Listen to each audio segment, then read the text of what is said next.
Dear Black people, you've moved mountains, you've moved minds, you've made joy in rich supply. Dear Black people, you are the salt of the earth. You have love for yourself and your neighbor. Dear Black people, you are not alone.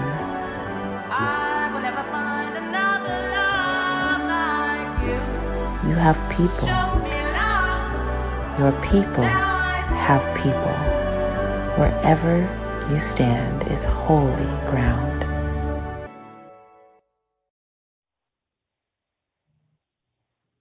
Welcome, Black people, to the Movement for Black Lives post-election roundtable. My name is Kayla Reed. I use the she, her pronouns. I am a Black woman with long faux locks and a green top with glasses, and I am a leader in the Movement for Black Lives and one of the co-founders of the Electoral Justice Project. And I am so honored to be with you this evening and so excited to be in this conversation with you all and our guests today. But I'm not alone. I got my sister friend here with me, and I'm so excited for y'all to be in conversation with us. Jamisha Gray Jammy Jam. How you doing? Hey, I'm actually super excited. Y'all. Like Kayla said, my name is Jamicia Gray. I go by the She and They series. I am a fat, dark-skinned Black woman with a gap, and I'm wearing a silver mock neck and a maroon jumper. I describe myself like that for a reason, because here at the Movement for Black Lives, y'all, we have made a commitment to disability justice and being as accessible and inclusive as possible. With that being said, I would like to introduce y'all and acknowledge our ASL interpreters, both Janice and Nora, who will be here switching out, making sure that we can reach as many people as possible. On that note, tonight, we got some beautiful Black leaders, and I'm gonna just name drop a few. We have the Carissa Lewis, the Colette Pichon Battle, my man Philip Agnew. Mm-hmm. I mean, we have Cori Bush, who just got Congresswoman elect, First Congressional District of Missouri, aka St. Louis, USA. Amen. Elect Cori Bush. Yeah, we also have Inset Mfout of New Georgia Project. We also have with us V.M. Adams out of Freedom Inc. So we have like a lot of great movement leaders here tonight, and we're going to talk about the election and what next. Yeah. So you may be asking yourself, why are we here? Trump lost. Black people made it happen. The road to the White House for the Democratic Party was paved by Black voters. Black people did it, and Black movement did it. Be clear, those cities that stood up and flipped those states and flipped that electoral college, those were our places. Those were our people are. And we're so very grateful for the hard labor of organizers that did this work. Black people defeated Trump. The moment to celebrate, to acknowledge that labor, but we also have to acknowledge that the work is not done. The election is over, but the work is not done. We are hosting this roundtable tonight to take stock of where we go from here while keeping our bold vision for Black lives as our North Star. Yeah, we did. Thank you, Kayla. Like, y'all, Black voter turnout did that. Black organizers, LGBTQ community did that. And we know that this was nothing but an affirmation of how real our power is and how powerful we actually are as a collective. And so we know, once again, that our fight is far from over. What we do now is actually hold these elected officials accountable. And we're going to do that by constantly organizing to make sure we hold them up to the demands and asks that come right out of the Black liberation movement. Kayla. For sure. And all month long is Black November. And like we told you, for months at a time, we will be here with you before, during, and after the election. It is now officially after the election. And we are still here, and we still have so much work to do. We are just so excited to talk about what's next for electoral justice, our Red, Black, and Green New Deal, the Breathe Act, and our vision for Black lives. We're continuing on the path to building political power for Black people and building a political home for all Black folks. Many of us have been doing this work for years, and we are ready to meet this moment. We have been working tirelessly to change the political landscape for Black folks everywhere, and we can't wait to have this conversation today. As we continue to expand our vision with so many brilliant movement leaders. So that's enough of us talking, because let me tell you, this first guest, heavy hitter, you know what I'm saying? Strategist, literally is we just owe this person so many thank yous, because she has been such a phenomenal leader in this work. Down in Georgia, the incomparable, the powerful. Speak on Y'all it. not really ready, because you like, who's she about to say? It's so many badass Black women coming out of Georgia. You don't know really where I'm about to go. So shout out to Georgia, period, all the organizations there, and shout out to this phenomenal woman who's about to join us, the honorable, the illustrious Stacey Abrams. You know, let's go. Stacey, welcome. Thank you so much, Kayla, for the very generous introduction. Thank you, Jamesia, for having me. Thank you all. I'm excited to be with you. I bring you greetings on behalf of Georgia. I want to start by talking about 1992. In 1992, I was a freshman at Spelman College. And in April of 92, I was taking my exams along with all the students at the AUC at Spelman, Morehouse, Morris Brown, Clark Atlanta. And we heard the Rodney King decision. Across the country, there were protests. I refuse to use the word riot, because riot presumes you own power and that there is justice, or that what you were railing against is not yours. We had protests, and these protests were necessary. At Spelman, I helped organize a protest with friends from across the 4 campuses. We marched in the streets, and when they tear gassed our campus, we tied up the phone lines. This is for those of you under the age of 40. Those are these things that used to connect phones together. We made it hard for them to tell misinformation. Back then, when disinformation showed up on the TV, you could just call the radio station or the television station, because there were only 5 of them, and you could try to get things corrected. So that's what I was doing in 92. I had also spent that year registering voters, because I'd grown up in a family that believed in the right to vote. My dad was arrested at the age of 14 for registering Black people in Hattiesburg, Mississippi in 1964. And so I grew up understanding the responsibility we had to hold to the right to vote. But my parents also raised me to understand that protest is responsibility, that you protest in the streets to demand your rights, you protest at the ballot box to secure those rights, and you protest in the hall of power to hold those rights accountable and to hold those accountable for delivering those rights. But back in 1992, I tasted the first, because I'd finally been old enough to vote in a primary.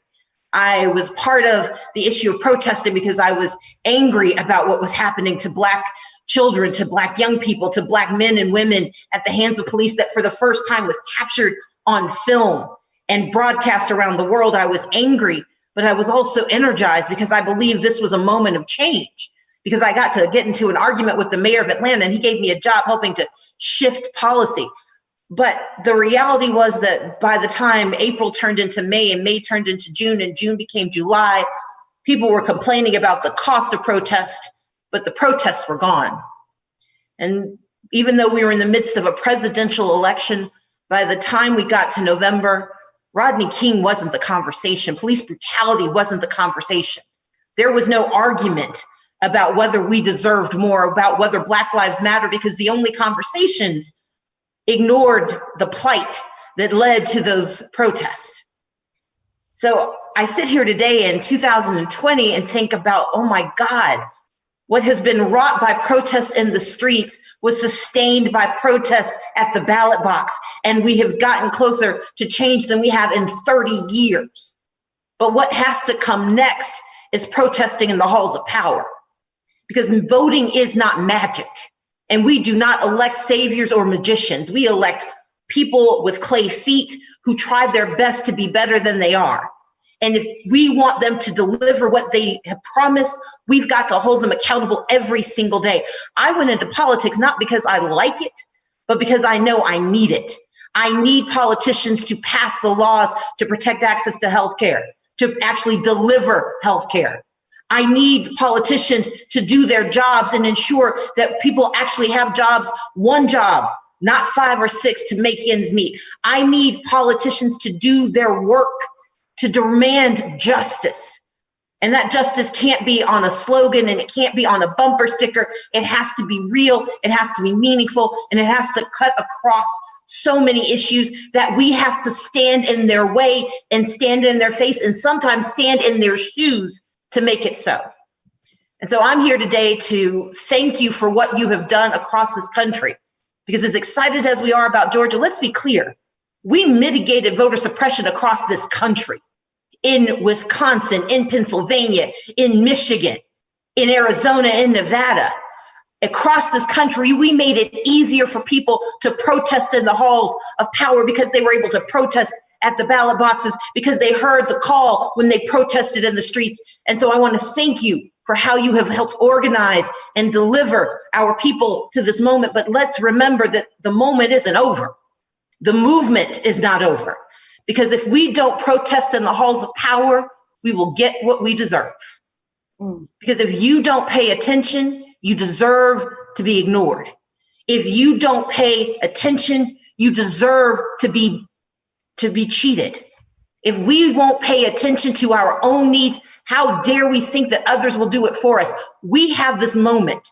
And we have proven our power from sea to shining sea. And now it is time for us to direct that power, not only to Washington, D.C., but into the halls of power when our state legislatures return, in the halls of power when city councils and county commissions start to deploy money from COVID relief. When they start making choices about our futures, we need to be standing there telling them what the future needs to look like. And so I'm going to stop now by saying that I believe in the movement for Black Lives. I believe in the mission, because I've spent 30 years trying to make this mission work. And I did it in the Deep South. And if we can make movement here, we can make it anywhere. So thank you, Movement for Black Lives, for what you're doing. But more importantly, let's get it done all the way. Take care and have a wonderful conversation. Thank you. Wow. I honestly, anytime I'm in a room with Black women, I just feel the need to say, can we pass the plate? Because I feel like Stacey was dropping gems. And can we please get that soundbite? I would, break out into a Holy Ghost dance, but I got to stay in frame. That's how I feel. I think that the parts that are so significant are this feast that we won in spite of, right? In spite of persistent attempts to suppress our vote. Before we voted, at the day of the election, and even after, we saw so many ballots be thrown out, so many ballots attempt to be thrown out. And this is why we're fighting for electoral justice, right? Because we know that this attempt at democracy is flawed and it's broken. And we have to have a structural analysis of the reasons why our folks are prohibited from voting. And we have to have a power analysis on why voting even matters in the first place.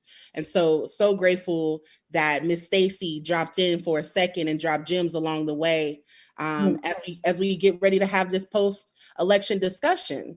And that was just the first guest. The first guest, y'all ain't even know that. That was just the first guest. We only been here for like 20 minutes. We got more heavy hitters in the row. They're standing in line, in virtual line, in the green room, waiting to come out swinging. So I won't talk too much more because they don't want to hear from us. They don't. Y'all didn't come here for us. But you might have came here for our next guest. Our next guest, the Carissa Lewis, who is the National Field Director of the Movement for Black Lives. I'm so honored to know and work in conversation with you tonight. Look at her. Oof. Hey, Bills. How you doing? Good. Y'all set me up, having me come after Stacey. I mean, we didn't make the agenda. We just did the MC. Well, it's a real honor and privilege to be on the call with y'all. I will name that I did get on this call for y'all. They're not going to speak their own praises, but let the record books state that Jamesia and Kayla are changing hearts, minds, and conditions for our people. And so I'm grateful to be in community and kinship and friendship with y'all.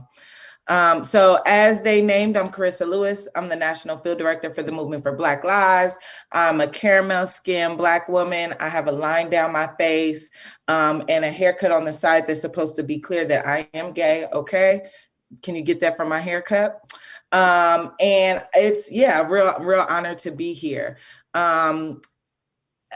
It is clear that 2020 has been an intense year for us.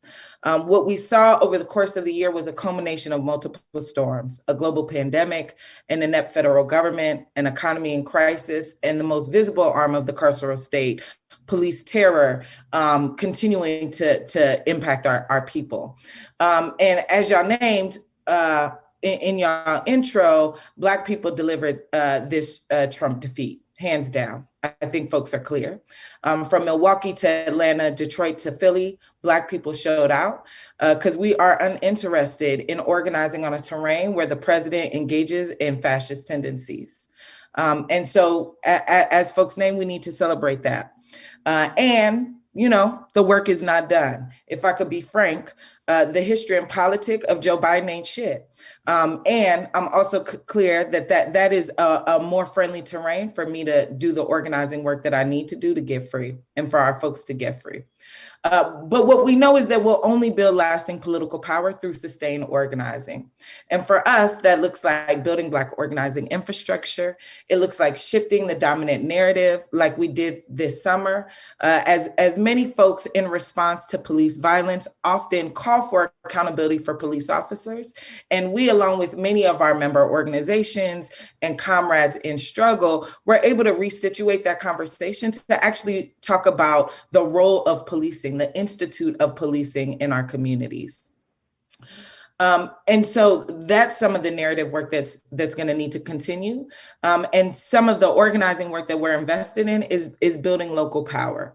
We understand that we need to be able to connect our local fights to have a national impact. And what that looks like for us is between now and 2024, we're going to be building deep in 25 cities. And that looks like supporting organizations to build alternatives to harmful institutions, dismantling institutions that are harmful, mass engaging high populations of Black people, all in service of us being able to set agendas that really allow our values and our vision to take center stage. And we know that we've already won some shit this year, right? So from police departments being defunded and transitioning away from the overuse of policing, shifting the scope and scale of policing to some of the narrative work that we were able to do, to the massive amounts of mutual aid networks that Black folks have put forward in service of keeping each other safe and protecting each other. We have done a really beautiful job of leaning in the midst of so much intense conditions this year. And we are not done. So, you know, we along with, as I named, along with many folks engaged in a campaign around defunding the police. We are still invested in that work. We believe that policing and Black liberation cannot coexist, similarly to how we believe that capitalism and Black liberation cannot coexist. And so we're taking up that mantle long term. And it looks like supporting local communities to build policies that divest from their police and invest in services that really support us.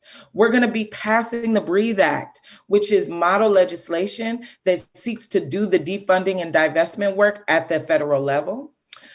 And we're going to continue to organize through efforts like our Freedom Fellows. We were in 2 cohorts, both Freedom Summer and Freedom Fall, where we really supported organizations to put boots on the ground in service of actualizing campaigns. You may have seen some of our Freedom Fall Fellows at those polling locations doing election defense, and we're going to continue to do that long-term work. And so I really appreciate, and this is the last thing I'm gonna say before I kick it back to y'all. I really appreciated the history that Miss Stacey Abrams shared with us about the protest cycle that she was able to be a part of and witness in 1992. What we saw this summer is as protests and uprisings gave birth to policy shifts this summer, we saw the media pivot away. We saw folks try and pivot away towards the election. And what we're clear about is actually this is the values that will be guiding elections moving forward. That we are not stopping until we're able to set real agendas that are able to allow Black folks to thrive. And so we understand that an electoral strategy is a core piece of our work because it is still the number one way that many Black folks at mass engage in change. And we're clear that there's so many strategies that we're inside of at the Movement for Black Lives that we're going to continue to take up over the next couple of years. Our fearless leader. Our fearless leader, okay? The one who guides us. Yes, and so I appreciate this because folks are watching, and we have long said, we are on the road to freedom, right? We have a North Star. We want to see the election. We weren't lifting up defund, and then the election happened, and now it all goes away. We still want that money, right? We're coming for what's ours, and we delivered this win to get that. So to our national director, Ms. Carissa, tell us, for folks who are watching, how can they throw down? Yep. So you should go to our website. It's www. I'm old. I was actually told that I don't have to say the www. I say www. I'm old. Okay, I'm sorry. So go to our website, m4bl.org. You can also find us on all of social media platforms, Movement for Black Lives. There on our website is a place for you to sign up, to engage. What that looks like is you'll get an email from me, you'll get a call, you'll get a what's up, what you doing? We do believe in organization. So at this point, the way that you engage us is by being inside of a Black-led organization, because we truly believe in building the infrastructure of Black institutions. And so, follow us on our social media platforms. We always have ways to engage, and you can hit us up on our website. Awesome. Carissa, I have a question for the people who are watching who may not be familiar with us. I don't know if they was living under a rock or not, but what is your vision for 2021? And then what you want people to know about that vision that we have for the Movement for Black Lives? Yeah, I think the thing that I'm most excited about is our Local Power Project, which is about building local infrastructure. It's about lifting up Black-led organizations to do the hard, long-term work of building authentic relationships with our people and shifting conditions.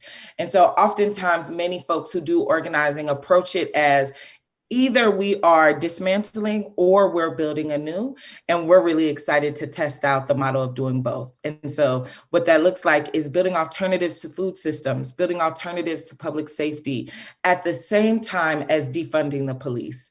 And so I think that if we're able to get this right, which I do believe we will, we're going to be able to drastically shift the conditions for Black people over the next 5 to 10 years.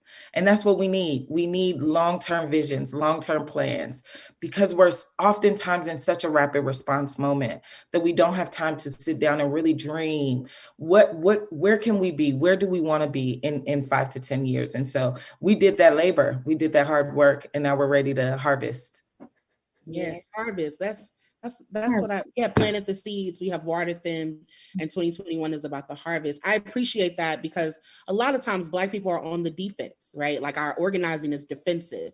What the state legislature is putting out, what Congress is saying. For the last 4 years, whatever Trump decided to wake up and do, right? Even right now during this lame duck period, he's moving policies to set up his party to be able to perpetuate Trumpism over the next 4 years. And while we also have, shifted conditions around who will occupy the White House, we know that the work is continuous, whether or not that's what's happening in Georgia for these runoffs, or that local work. That power is local. It happens in places with people who are committed to a vision. And so you should join M4BL. Yeah. And you should join an organization that's a part of M4BL. And what's that number that folks need to text right now? So you can text 90975. I think you can text many words. You can text defend to 90975 right now, and you'll get hooked up with us. Yes, you can text defend to 90975. Carissa, my love. I love y'all so much. I can't you. wait to see the rest of the juicy conversations. We gonna keep it moving then. Yeah. We want you Thank you want so much. and our audience to watch, because we are not done. We're not. We set the stage about what's happening. Good night. See you later. We love you. We've already talked about the work that needs to continue to happen on the federal level. We talked about, there's a theme here, right? That the work is not done. The work is not done. The work is not done. This whole, like I'm a church kid, I'm a preacher's kid. And there's a way that we've revised the scripture that says the race is not given to the swift, right? You got to endure some of this work, Preach some of this work. And I'm excited because we're talking to the folks who have been laborers of this work, who have been stewards of this work, who have planted that seed, and who are doing the long-term cultivating the soil so that when the harvest comes, we are ready. We are ready for that. And I'm just so excited. I'm excited too. That actually reminds me of something one of our guests used to say. And this is Phil. He used to say, movement became church. Movement is like church for me. And I deeply resonate and feel that growing up in the South, constantly in the church. And tonight, it's two or more. We gather, we here. So, this info missionary topics, we want to thank those. We want to thank Carissa for dropping those gems as well. And we just gonna keep it moving because we got another badass Black woman who is leading in our movement right now. So bad. I'm excited. I'm excited for this next guest. I'm excited for so many reasons. Everybody talk about Georgia. Everybody talking about Georgia. Everybody. So many badass Black women in Georgia. Before the election, it was a lot of badass Black women in Georgia. Now it's badass Black women building power in Georgia. Folks just realizing it. Those of us who do this work, we've been new. We've been new. I'm just happy people getting their flowers now. I'm just happy that I just want to give a plant. I want to give a plant because flowers is not enough. I want to give you a forest for what you've done for us in this moment. You want to introduce our next guest? Oh yeah. Oh my God, y'all. Ooh, butterflies, because this person is so brilliant. They're so bold, and nobody else but a Black woman out of the South can use Air Jordans to organize folks. Okay. And so I want to introduce Nsé from New Georgia Project and New Georgia Project Action Fund with us tonight to talk about some good news. Some juicy goodness. I love this so much. Peace, everybody. My name is Nsé Ufot. I use she, her, shawty. I am wearing glasses and a scarf and a bold red lip today. And I'm so thrilled to be with you all. A couple things. I love Gucci Jeezy 1. And I understand that might be up for debate, but it's really not. But listen, I run an organization called the New Georgia Project. So I'm Black. I'm a Black woman. I'm an immigrant. I became a U.S. citizen with my mama and when I was in high school. And I think that one of the things that stuck with me through that process, right? My mom got another job so she could hire an attorney. I was responsible for making sure that we passed the citizenship test. But the thing that has always stuck with me is the sort of the oath of allegiance to the Constitution and to the country and to the people. I feel like I know that there is a huge gap between the rhetoric that is spewed about democracy and the reality and how we experience democracy. And so I see our work at the New Georgia Project to close that gap between the rhetoric and the reality of how we experience politics and policy and government in these United States. And I need folks to know that the South got something to say, right? It was true in the 90s at the Source Awards when Andre 3000 said it, and it's even more true today. I don't think that people believed us when we told them that Black folks can save democracy, that Black people can drag America to where it needs to be, and that the road to liberation flows through the South. This country and its history of chattel slavery has had a lot of byproducts.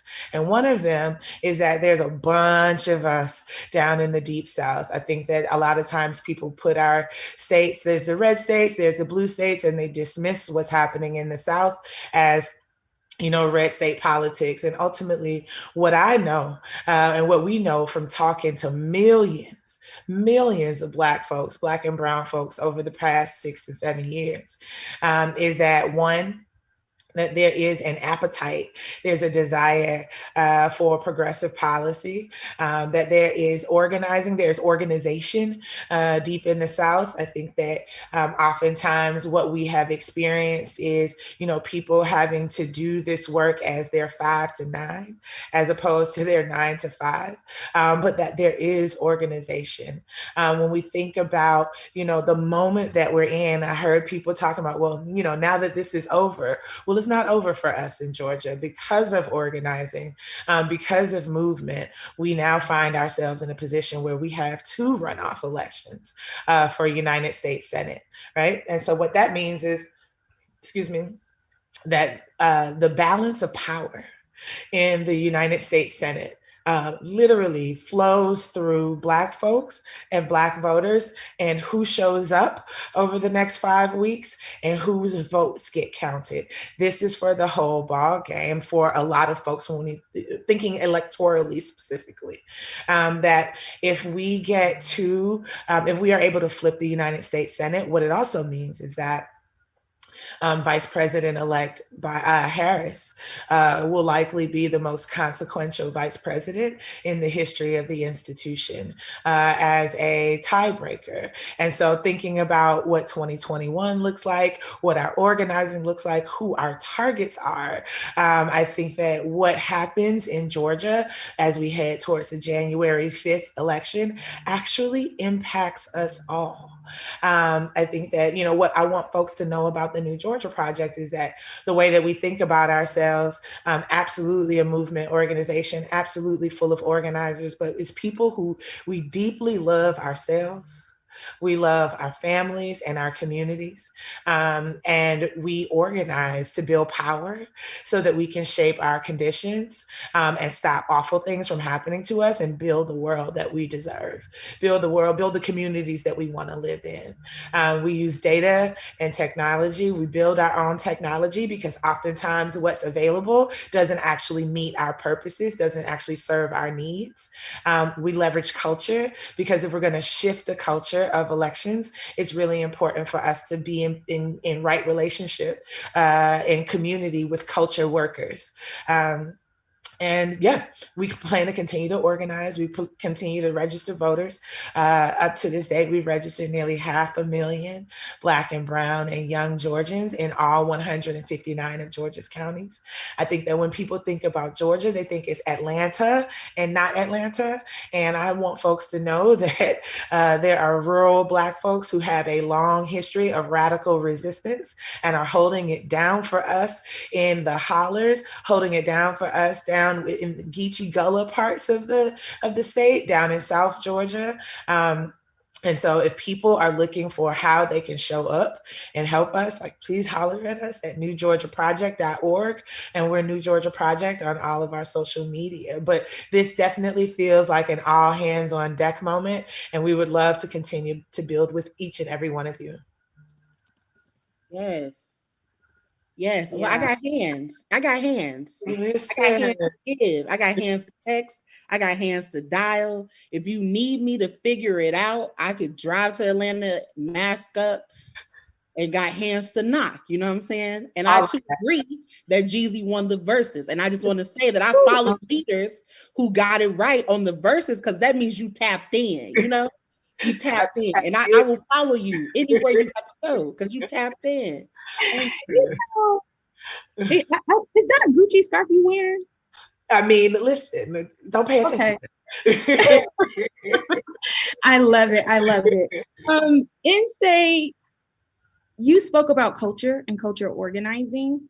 And I just really want to acknowledge when we say meeting our people where they are, that I feel like that's something that NGP did in a really great, fantastic way. When I think about the gamer trucks y'all had and how you use technology, data, and that's a whole untapped community. I've never been on a campaign where we talking to people who play games. I've never been a part of a campaign or organization where we're giving away the #1 sneakers that Black people love, right? That sometimes we may go a little broke for. And so I really want you to share for us what your vision and hope is for NGP in the state of Georgia. You obviously got one because you're doing some great work.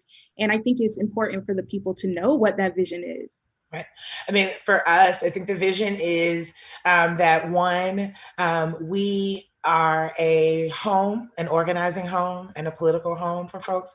We believe that Black people deserve the best in everything, including in their political homes and their organizing homes. And so we try to show up every day. I think that, and then also that we elect people who go to DC and who go to Atlanta to do the people's work, that they are clear about what our priorities are and that they need to be accountable to them, that they know that just as we hired them, that we also have the ability to fire them. And so, listen, the minimum wage in Georgia is still $5.15 an hour. It's below the federal minimum wage of $7.25. There's a lot of work to be done. And yeah, that is our vision, is that, we subscribe to the gospel choir theory of organizing, as I know I'm on the call with two church girls. And the idea is that people hold their note, right? That the reason that we can have this beautiful harmony and that we can sustain it is that people do their part. They do what they can when they can. So when you need to drop out for personal, professional obligations, that that the work continues. And so that is my vision for NGP. That's my vision for Georgia. Yes. I so appreciate that. And I appreciate the two times you said the road to power goes through the South, whether it was the White House, whether it's about to be the Senate. We see all across the South, whether it's in Jackson or Atlanta or in South Florida or in New Orleans, Black organizations are building legitimate power. They are re-enfranchising. They are turning back those racist, white supremacist laws that have created conditions where our folks aren't even able to vote. And so why is it so important that we tell the story of organizing in the South? I think it's really important. Listen, 90% of Black folks were in the South. And so when we think about sort of the Great Migration, right, between the 1920s, 1970s, Black folks were fleeing racial violence and oppression, but also seeking economic opportunities. And so that's why, Black folks in Chicago can trace their roots to Mississippi. Black folks in New York and New Jersey trace their roots to the Carolinas and to Georgia. And so, that this is, our home, this is where a critical mass is. But I also think that it's really important for people to know the truth about how this work gets done, because that's how you can replicate it, right? So, before, I became an organizer and did this full time. And, even back in school, my actual training was in, computer science, and just the sciences, period. And what we know in the STEM world is that your experiment ain't nothing if you can't replicate those results. And so I want folks to know the truth about how the Biden victory happened in Georgia so that we can repeat it in other places. We don't need, as Stacey said, messiahs. We don't elect messiahs. That Black folks did this, that movement did this, and that it can be done in other places. And I think that that's really, really important for folks to know and for folks to understand, so that we, give the game, give the blueprint so that it can be replicated so that we can build on top of those victories. Well, we want to thank you for building, because what you have built has helped change the landscape, and you are an example to so many places. And when Georgia flipped. A lot of people wanted to put all of that capacity, all of that brilliance in the mainstream on one person. So I'm glad that we had Miss Stacy on to talk about the infrastructure. And I'm glad that we have you on so folks know that organization is the road to power. Right? It doesn't happen without organization. We must become a part of an entity, of a collaborative, of a collective if we want to build collective power. There is no messiah of movement. There is no revolution of one. And so if you want to get down for the long-term work that's necessary, you got to find you a New Georgia project, because that's the only way it's going to be a project to build a New Georgia. And you got to follow leaders like Nsé. Nsé, thank you. Thank you. I love you all. Thank you for inviting me, letting me kick it with you and talk my stuff. We're gonna talk to you so soon. We're gonna see you in the virtual world to help get them votes out in Georgia. There we go. NewGeorgiaProject.org. Yes. Thank you. Peace, everyone. So good. So good. So good. And we're not done. And we're not done. I'm just like, Lord. I'm a legit stand of Nsé. That's on facts. People like Nsé. I need a fan shirt. I'm a Nsé fan. Nsé, just Nsé on it. What that mean? Power. You know what I'm saying? Just period. It's what it got to me. Before we bring on our next guest, y'all, we are going to go to a quick video and then we'll be back. And let me tell you, the next person that we're talking to, nothing but gems. We about to be in the jewelry store because it's nothing but gems. Okay. But first, this video.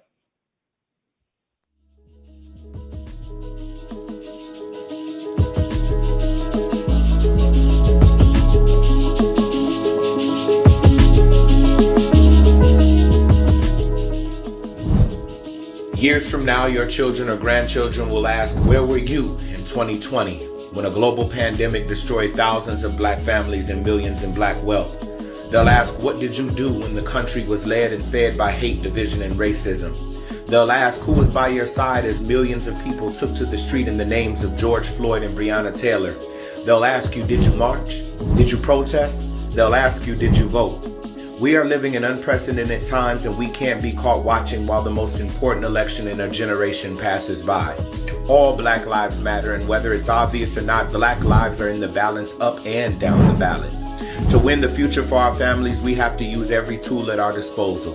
Elections decide the quality of our schools, the purity of our water, the pay at our jobs, and the safety of our neighborhoods. No one is coming to save us. We've taken to the streets, but there's still work to do on the block and at the ballot box. And when your children ask you, where were you in the fight of our lives, tell them you were there in November and beyond.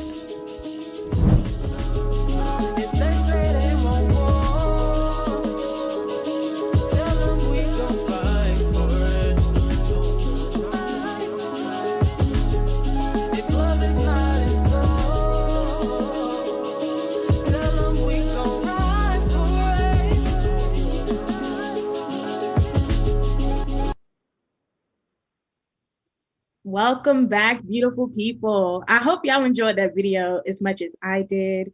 It was narrated by our next guest. And if you've ever heard him speak once, you probably were moved, you probably donated some money, or you probably got involved in the movement. I know that I had a similar experience. And I love Phil. Phil is brilliant. Phil is amazing. And I'm just extremely excited to have Phil Agnew here with us tonight to talk about some of the dope work that he's been doing with Black Men Build. I'm just saying, I seen the trench coat and I want one.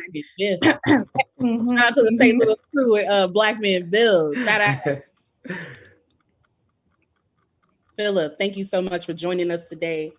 You are, I jam introed you because, if I was going to do it, it was going to be, I was going to let it go on for a minute. But you are one of the most profound organizers, prolific speakers of our generation, and I don't say that lightly. And so you have been working. And so tell us about that work. Drop the people in about what's happening with BNB and all the goodness thereof. Okay. Well, first I want to thank y'all for doing an amazing job hosting.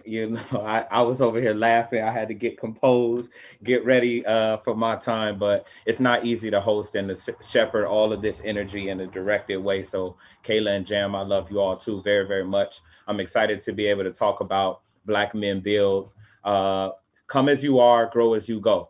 That's the organizing mantra for our organization. Come as you are, grow as you go. Black Men Build was started and seeks to be a place for Black men to engage in the political lives of their communities, our families, and our cities. We started it with the realization that one, Black men are disappearing. We see them often, and we've talked about it, we've critiqued it even.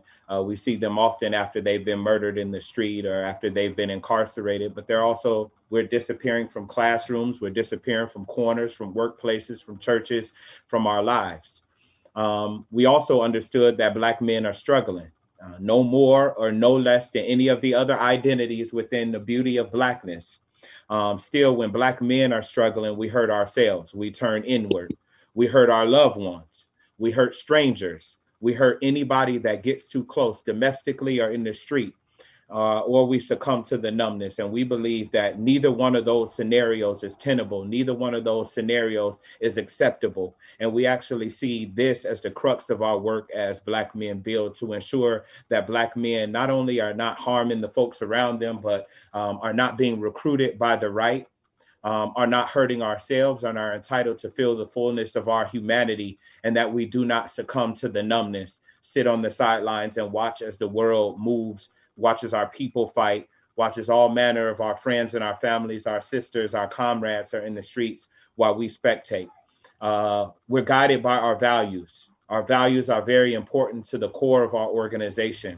The values, I'm going to read them really, really quickly for you all, that we are critical thinkers, that we are curious about this moment and how it is affecting us, our families, our communities, our loved ones, our future generations, that we are coming together in all the ways that we are called to free ourselves and our people from false information, that we are transforming to meet this moment head on. We are evolving in every way and reclaiming our true history, not the one that was created for us. And last but not least, we are bonded with Black women and all Black people who are fighting for true freedom and the liberation of our people. We know that we have caused a great deal of pain by the way that we've been treated, by the way that we've been raised, the way that we've been indoctrinated, and we've got to seek to end all of that.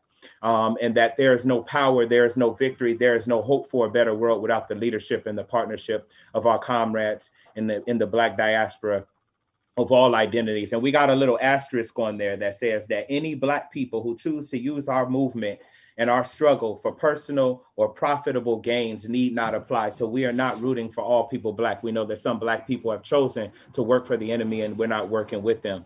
Lastly, I do want to say before I give it back to you all, that we believe firmly that for our freedom dreams to be realized, that new men must be born. I want to repeat that: new men must be born. We have to give birth to Black men that are prepared to love, to be vulnerable, to find strength in the power of their love.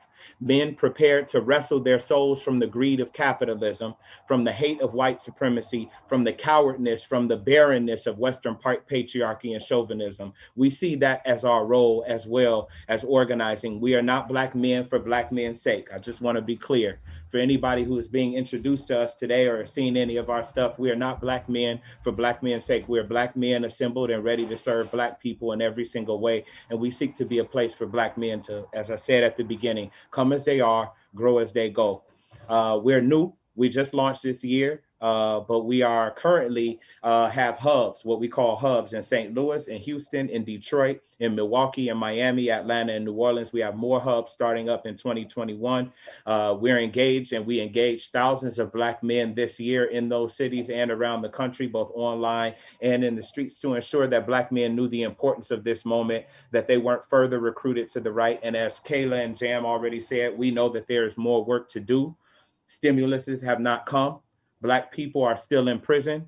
Black people are still expected to provide for themselves and their families, their communities, their cities, and there's nobody coming to save us, as we've said already. And so the work is just beginning for us. We look forward to anybody who is on the call sending any of their people to us. If you think that this is a call that needs to be answered by a Black man in your life, send them to us. One thing, we are not promising that we're going to transform every Black man, but we are promising that if they come to our door, they're going to be met with grace and with accountability.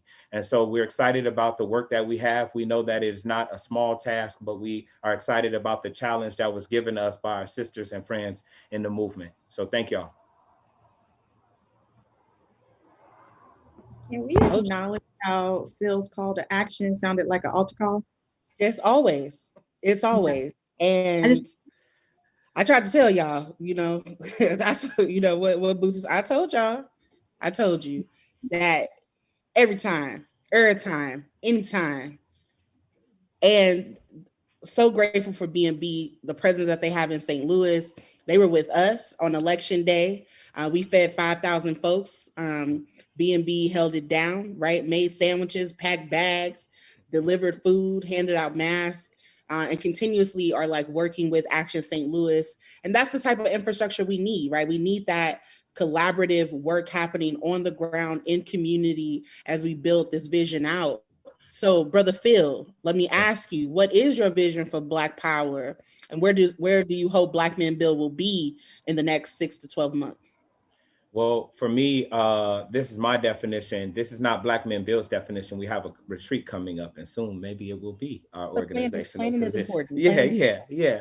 But my conception of power is that we have, as Black people, the ability to determine what our lives look like, to determine what our communities, what our families, what our beings are, that we have the infrastructure, the organization, the creativity, the experience to begin to govern ourselves and to be self-determined. To me, that's what power is. It is to determine what our tomorrows look like, unencumbered by the white gaze, unencumbered by the ideas of the Western world.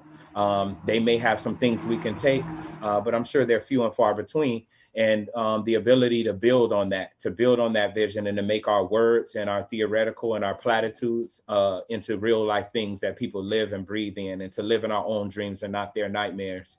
And then for Black Men Build, I believe it is our vision that in the next year that we have hubs all over the country, and that Black Men Build is seen locally and nationally as an organization that produces, that nurtures, that generates Black men who are prepared to serve in all the ways that they can locally, whether that be as the person in front or whether that be as the person who is serving. I think both of those roles are ones of service, but whatever they are called to do, that Black men are prepared to answer the call. And I do want to leave it on that last point I said earlier, that Black Men Build is able to build an organization that nurtures and begins to develop new men who are able to experience the fullness of humanity and see our strength and see our protection as a variety of different things and the different ways of being, and that we can really be free and not victims of this thing that has been tearing us up for many years, this Western masculinity.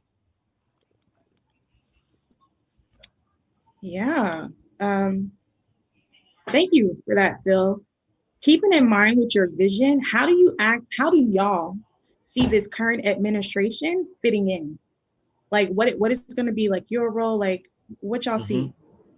Well, the question is interesting. I don't see this administration fitting in any way. This administration represents in almost every single way the things that are antithetical to our freedom, right? And in the way that they have been, in the way that they continue to be.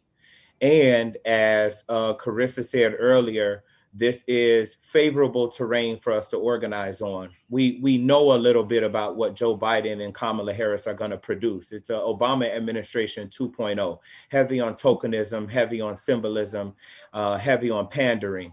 And so knowing the conditions that they are going to replicate, it allows us to organize, I think, a little bit more better than when you're organizing against an agent of chaos.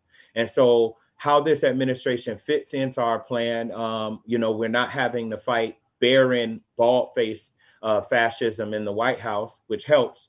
But I think that it's just going to be a lot more work. And I think that for people who are witnessing the movement and expecting us to pack up and go home at this moment of a Democratic administration and soon a Democratic Senate, thanks to the work in Georgia, this provides a political education opportunity for people to say, no, we not resting. This not good enough.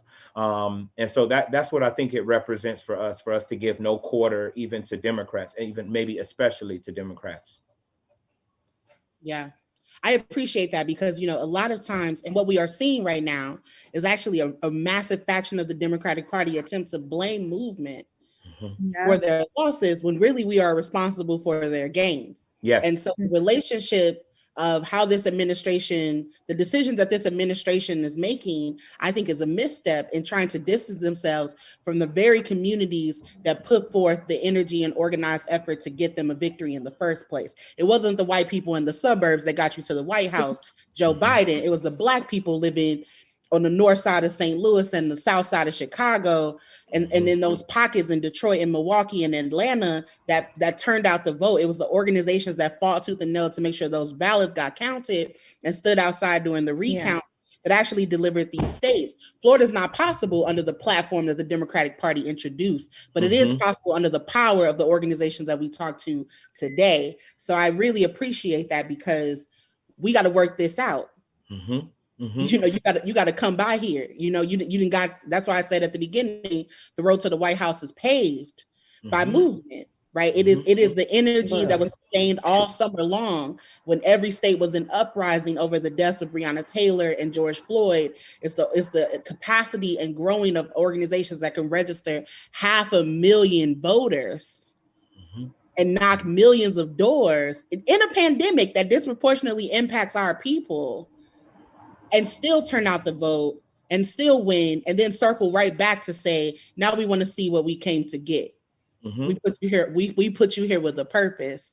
So, you know, I appreciate that, because I think a lot of folks feel like we got to take the foot off the gas, and it's actually time to accelerate. Yes. You drive comfortably in the neighborhood. You know, we got out the backwoods. Got them backwoods. Now we know where we're going. Let's accelerate. Let's get there quickly. Let me ask you this before we let you go. How is Black Men Build thinking through partnership with Black women and femmes in this moment as we think about Black power, building Black power? Well, I mean, it's right there in our values, and we're new. So the values, in a lot of ways, maybe a cynical observer could say those are just things y'all put on paper. But as we grow, we intend, that's what we say and speak at the beginning of every meeting. And central to that value is the partnership with women, with femmes, with people of all identities.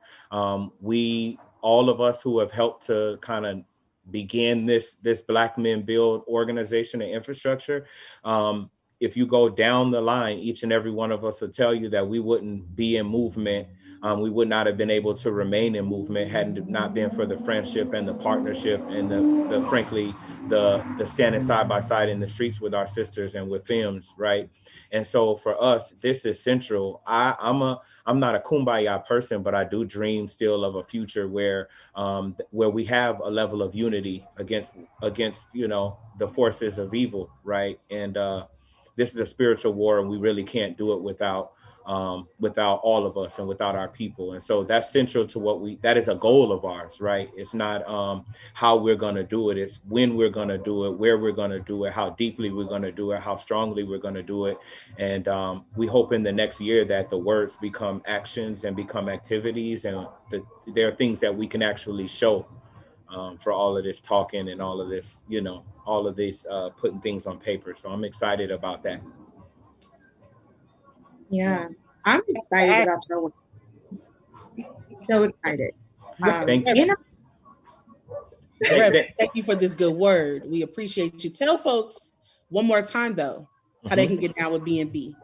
You could go to blackmen.build, blackmen.build. On December 19th, we're doing a National Day of Service to the People. And so if you want to take part in that or any of our events, you can go to blackmen.build or at blackmenbuild on all social media. You can find us there. And if you're in any of those cities that we have an organizer, you can find our organizer's information on the website as well.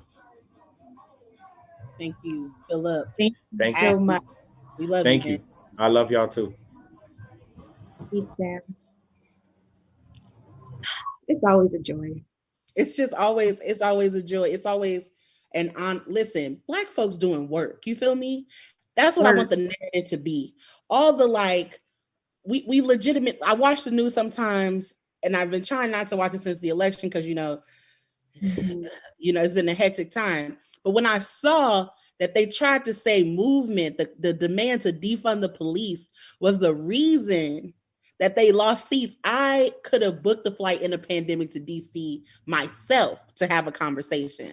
Because how dare you insinuate that the very people who stood in the streets who made November pop, right? Who stood in line in the pandemic, who demanded more, who understood what was at stake, not just the White House, but our futures, who signed up for the Breathe Act, the millions of people who took to the street. How dare you blame them when you ran these states by margins, the level of margins that we door knocked when y'all campaign wasn't door knocking. You feel me? Yeah. You go place blame. Don't tell me you won Georgia because of you. You won Georgia because the Georgia Project went out there and knocked doors, because Tom went out there and knocked doors, because leaders did the work, because BNB was building these chapters and these networks, and because there was brilliance in movement that understood that to build we need to shift the conditions. It's not about the candidates. It's never been about the candidates. It's about the conditions so that we can actually move closer to power. And I'm just, movement did that. Movement did that. And like, even when we look at those campaigns and those seats that they lost, you weren't knocking doors, and their digital game just was not up to par. And I'm gonna say you have not put forth a vision, but you know who has? The Movement for Black Lives. We put forth a vision that is actually about investing in the communities that you want us to vote, and we want something for that. It's time to invest in the communities and divest from these structures. It's not politically incorrect to say defund the police when police are killing our folks. It's not politically correct. There's not a time to not have that conversation. There are not words that are more palatable. Death is not palatable, and yet our people are dying. And so the words we choose are the words we want to see. We want defund. Run me my money. And in other words, we said what we said. That's it. Defund, please. That's it. And Kayla, we could talk like we talking, but we got more guests. I know. I'm just like, dang, I want to say some more, but also, they just should know that we are clear, and we have watched. We have watched and we have listened as there has been an attempt. And let me tell you something, those who seek to blame are trying to hide their hands. They're pointing away from what they didn't do to try to point at what we did do and mischaracterize it. And the truth of the matter is that this movement is not affiliated with the Democratic Party. Our party is the people. We come from that party, Black People's Party. And we have one demand and one clear demand. We want freedom. And if you stand in the way of that, you ops just like the one we just got out. Right. You next. Right. We'll see you in 28. We'll see you in 2022. If that's what we got to do. Yeah. Listen, I'm ready. Now I'm amped now, because this is the post-election conversation, and we want to keep it real. We want to be honest. Post-election, we want to celebrate the fact that we showed up, and we know that there's more work to do. In a penny. You want to go to our next guest? Yeah, our next guest is who? M. Adams. M. Adams from Freedom Inc., leader in the movement for Black Lives. What's good, M? What up, though? Y'all could have kept talking. Y'all could have skipped me. I'm feeling a little bored. I just had to say it because it needed to be said. And I hope they watch it. I hope that they watch it, and I hope that they know. We hear what you're saying. Yeah, and we see you. How you doing today? I'm good. I'm so happy to be here. This is quite a spotlight. It's such a source of joy for me. So I'm excited. I'm good. I do have one little bit of bad news. I hate to say it, but I think Gucci might have won it. But we can pivot. Absolutely. At this point, I'm cool. That's an icebreaker. Who you thought? Yeah. Obviously, you're wrong, but I'm just going to let you have the floor. Give us a good word this evening. All right, so shout out everybody. My name is M. Adams. I'm based here in Madison, Wisconsin with the organization Freedom Inc., where we fight to end violence against low-income Black and Southeast Asian communities. Now, I want to be clear, when I say violence, we're talking about all the forms of violence. So we're talking about police violence, racial capitalism, but also sexual violence and harm and violence caused by our partners and loved ones. We think all those different types of violence are a threat to us, and all of them must be stopped. We focus on doing this work by building the power of women and girls, queer, trans, and intersex folks in our communities who are survivors of gender-based violence. So to put this a different way, all of our abolition work, community control work, our power building work, and our defund work is all led and driven by survivors. And we want to thank our survivors. So shout out. Shout out to all the Black, Hmong, and Khmer communities and survivors for coming through and making the state blue, for making the progressive change happen in Wisconsin and the rest of the country. We want to shout out to building a collective power, organizing across race, gender, sexual orientation, age, and income, and doing it in a way where we ain't got to act like we all the same, where we can be ourselves and still do a thing together. And I also want to say that we got here because we've been doing this work for years. We've been doing a long time organizing work, doing services, building base, feeding folks, traditional get out to vote work, but also direct action, arts, culture shifting, and believing. And I'm talking about when I say we was organizing, we organizing the entire family, right? We organizing from babies to grannies. But dig this, there's still a lot of work to do, right? We still got Black trans women who are being murdered in the streets. Our reproductive health care and abortion rights are constantly threatened. Our people are still locked in cages and murdered by ICE and police. Many of our folks are facing evictions. Disabled folks ain't still getting necessary care. And our people are continuing to die from preventable health care issues. Wisconsin is currently a COVID hotspot. There's still a rampant COVID-19 pandemic, started by the coronavirus, but made a public health emergency because of a failed government and a failed administration that values profit over our lives. Even though we are in those conditions, we know that we didn't get here by accident. We know that the truth is the death of our people is profitable and heavily invested in, and that there are budgets that make this terror a reality for our folks. But guess what? We can defeat it, right? So just like we can go from a red to a blue state here in Wisconsin, we can change anything. I know who my ancestors are, right?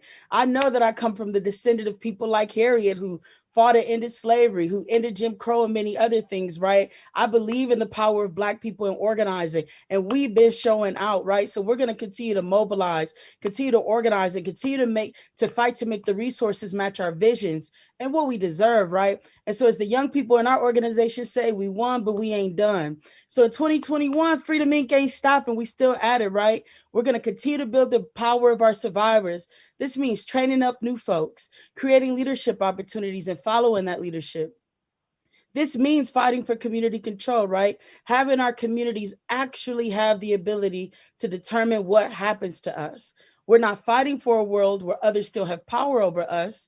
As survivors, we know we can never be free as long as somebody else actually has the control over us and our lives. So we're fighting for the ability to do it ourselves. We want to set our own agendas, build our own structures, and give our communities actual direct control, direct democracy, and the ability to self-govern. And last and certainly but not least, we're still doing the defund work. So we're still going to organize to take away resources from the police, prisons, ICE, and anything else that is killing us, and reinvest those resources in things that actually build us up. So that's what we own. Own a lot. Yeah. A lot. And a winning. Lot. Doing the good work. All right. Doing the good. And you just said something about your defund work. So I want to know, because, you know, I'm an organizer too. So what's next for your defund campaign? And then what do you feel like people who are running defund campaigns across the country should know, right? Because y'all are doing a thing. So I need to know. So the first thing, and this is kind of what y'all was saying earlier, is that the movement is that defund created this moment. The movement and defund won this moment. And so this is a time for us to get big, right? This is not a time for us to yield or to compromise or put our issues on the back burner. This is a time to bring our issues to the forefront. And so what folks should know everywhere where they are, this is the time to paint the bold vision, right? So name it, defund the police, name it, defund ICE, defund prisons, defund police, name anything, defund anything that seeks to harm us, and then build the movement around the vision, build the movement around the things that we deserve, right? So build the big agenda, right? Free healthcare, free and just education, free and equitable housing with dignity, free, free borders, get rid of immigration issues. So all of that, I think this is a time where we actually can build the big umbrella with the big vision. And so that's what we should do. That's how we can win this moment, because this moment was created by bold action and big vision. And that's how I think we need to be moving forward. Yes. Yes. Thank I you. consistently want to lift up the fact that our good sister, Jessica Bird, says movement did that. Movement did that. And consistently, Black voters polled that the number one reason that was driving them to the polls is racial justice. And that's not just in the criminal legal system with policing, it's the healthcare, the disparate outcomes that we see in healthcare, in climate, in repro, and there's so many other issues in our alleged democracy and voting rights, right? We know Black people see the inequality, the injustice, the oppression, the exploitation, and yet they showed up. And they showed up knowing that we said defund the police. That did not deter. If anything, that mobilized more people to say, well, if that's what's on the other side of this, let me go do what I got to do. Yeah. Because I believe in movement, and I believe that the people in the streets are going to deliver something on the other side of this. And the thing that I appreciate about what you bring in is that it's so many people in the streets that it's not just Black men, it's not just Black cis women, that we are intersectional in our mobilization and our organizing, and our liberation must encompass that as well. So can you tell us more about the Black-led multiracial organizing that's intersectional, that's including gender and sexuality, and what other organizations and communities can learn from the assessment and analysis at Freedom Inc.? Yeah, I appreciate that. I'm really going to draw for your words here, Kayla, and I see you as part of my movement, North Star, right? So I'm definitely always shouting out y'all incredible work of Action St. Louis and just everything that y'all doing. And I'm gonna borrow on your language here, which is our folks ain't voting candidates, we voting on conditions, right? And so the reason why we're able to build this big intersectional movement is because we've done the homework, which means we've done the analysis that says, wait a minute, all of these things that are hurting me, you, and you are over there. Let's build power together and go get them, right? And so if we're saying we're the movement for Black lives, then we have to take serious all the issues affecting Black people, right? So not only are we working with different kinds of people, we're working with all the issues, right? So we're working against sexual violence for women. We're also working against sexual violence for men.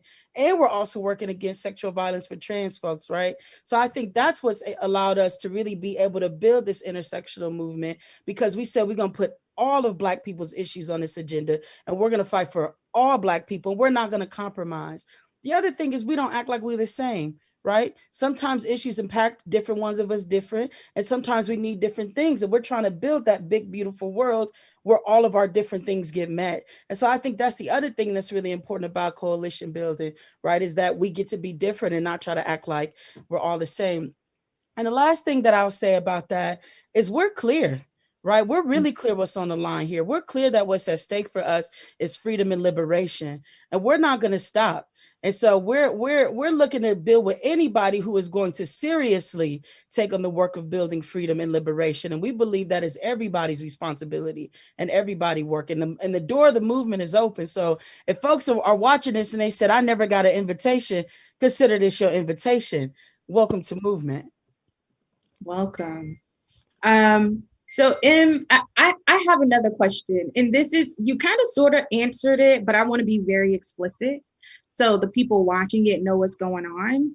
So we saw, and I mean, we all been a part of it, the movement for Black Lives and the Black Lives Matter movement is the largest social movement in history. And so we know that people aren't in the streets right now, but we had a lot of momentum during the summer. And so I wanted to know from experience organizing, what can we do to regain that momentum now, right? The elections are over. We still fighting for conditions and not candidates. So how can we get back that energy and move forward? Yeah, I would say, and the important thing to note is that as visionaries, we have to know that the moment is never lost, right? We have to know and believe that our folks really do want a different and better world, and we have to organize from that place. And so for us, though the action or the tactic might shift, right? So though it might look different, that in the summer there were protests, and then in November there was an election, and perhaps in December it will look like a different activity, but we have to see and understand our folks are still in it to do the freedom making, to do the world building. And so I think how we keep the momentum is by still doing the work. And to be clear, we are only in the largest movement in history right now, because those of us on this call and in the movement for Black Lives, we didn't stop doing work between now and Ferguson in 2014, right? And so we continue to have these moments and continue to pull in more, because each and every day we do the work, and each and every day the work scaffolds on one another. So wherever you are, whatever you do, keep doing your work, right? If you a rapper, make another song, right? If you are organizer, host another meeting. If you do direct services, feed another family. Every day that we contribute to the work continues to grow. And so that's how we continue the moment, by steady in the work, the day-to-day dailiness of it. Yes, yes, yes. People used to say, each one teach one, each one, reach out, touch somebody else, bring them into this work. M. Adams, thank you for joining us on this here Tuesday. Is it Tuesday? It's a pandemic. It might not be, but if it ain't, don't judge me for it. Thank you for joining us and dropping nothing but gems. We appreciate you so much. Appreciate it.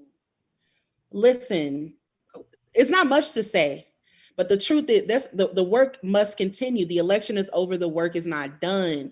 The election is over. The work is not done. Right now, if you're not getting notifications from M4BL, now is the time to put, iPhone got the new update where you can keep me in your box.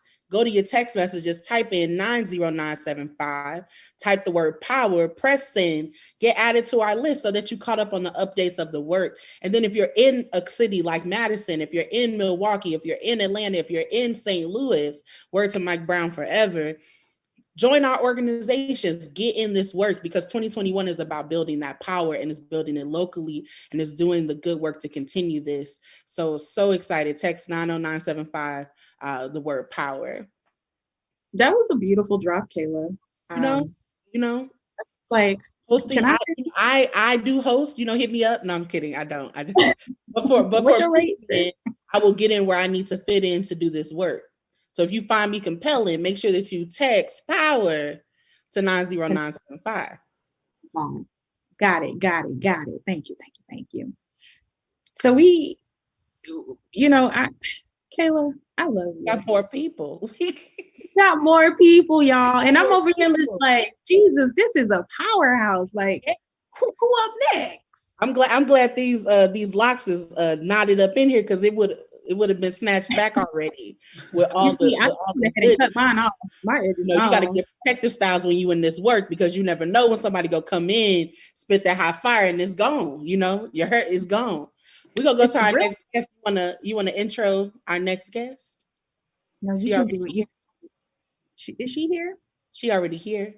Oh, she is here. Okay, y'all. This is the Colette Pichon Battle. Every time I hear this Black woman speak, I'm inspired, and I am constantly learning. And this, y'all, you know what? I'm gonna just let Colette talk about the new campaign that she's running with M4BL and how bomb it is. I know the organizer director, and I'm just like, all y'all lit. And so, Colette, just come hither. Thank you so much, Jam. Thank you, Kayla. This has been the most entertaining Zoom call I have ever been a part of. This is fantastic. Y'all are doing great. Peace, y'all. I'm Colette Pichon Battle. I use she and her pronouns. I'm calling from Southeast Louisiana. I'm on Choctaw territory, and I'm bringing you greetings from the Bayou. Somebody made reference to the backwoods. The backwoods are also part of the movement for Black Lives, and it's exciting to be here tonight. I'm wearing a camouflage vest with a red t-shirt, glasses, and red, black, and green earrings. I'll talk about them in a minute. First, I just wanted to talk a little bit about what is not over. What's not over for people in Louisiana are the elections. We are in runoffs in Louisiana for one of the most important positions out there, which is the Public Service Commission. And the Public Service Commission might be one of those things you've never heard of, but in Louisiana and Georgia, the Public Service Commission is responsible for your electricity bills. They are responsible for the telecommunications in prisons. They are responsible for investments in renewable energy. These elements are part of the movement for Black Lives, and they're part of a carbon-free, greenhouse gas-free future. And this is what we need, because climate change is real. It's not over, And we need everyone, if you can hear the sound of my voice and you're in Georgia and Louisiana, I am telling you right now, the Senate race might be hot, but the Public Service Commission is about your everyday life. This is what you need to go vote for, and vote for the people who will represent you.